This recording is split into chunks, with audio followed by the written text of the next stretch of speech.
La fermeture de notre centre d'impression, donc le journal, a priori, si le plan passe, ne serait plus imprimé à Saran, mais ailleurs. Donc c'est une révolution, ce ne sera plus la même entreprise. Et ça se traduit de plus par la suppression de 40 postes minimum, rien que pour le centre d'impression. D'autres secteurs professionnels seront touchés.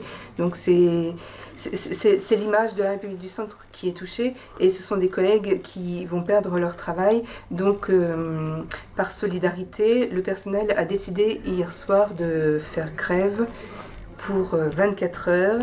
Et nous venons de voter tout à l'heure la fin de la grève, la suspension de la grève ce soir à 22 h, donc, en attendant le début des négociations du plan de sauvegarde de l'emploi qui commencera le 14 novembre. Si le plan ne convient pas au personnel de la République du Centre, Saran, vous allez faire quoi? C'est une question... Les élus vont essayer d'amender ce plan, vont défendre les suppressions de postes qui leur semblent inadéquates, vont tout faire pour accompagner au mieux les salariés qui vont perdre leur emploi, et il n'est pas exclu qu'il y ait d'autres actions de mécontentement. Quelle est la raison essentielle, entre guillemets, qui pousse la maison mère, qui détient la République du Centre, à refaire encore un nouveau plan de restructuration? Ça, vous leur demanderez, mais évidemment, ils nous mettent en avant des raisons économiques. Voilà. Est-ce que la REP n'est plus lue ou quoi? Qu'est-ce qui se passe?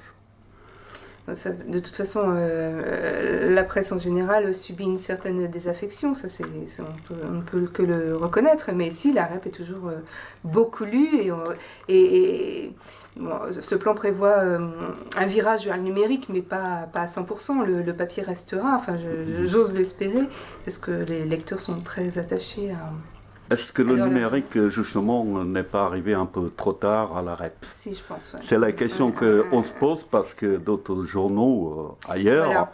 Ils l'ont commencé depuis longtemps. C'est pour ça que ce plan nous semble vraiment très difficile à digérer, parce qu'il arrive, il touche toutes les catégories d'un seul coup, alors que ça aurait pu se faire petit à petit, et on aurait pu continuer à imprimer le journal en récupérant l'impression de l'Écho républicain, tout en continuant à développer le print, le web, Internet, ce qui nous aurait apporté du chiffre d'affaires supplémentaire. Et effectivement, je pense qu'il y a quelque chose qui a été mal négocié.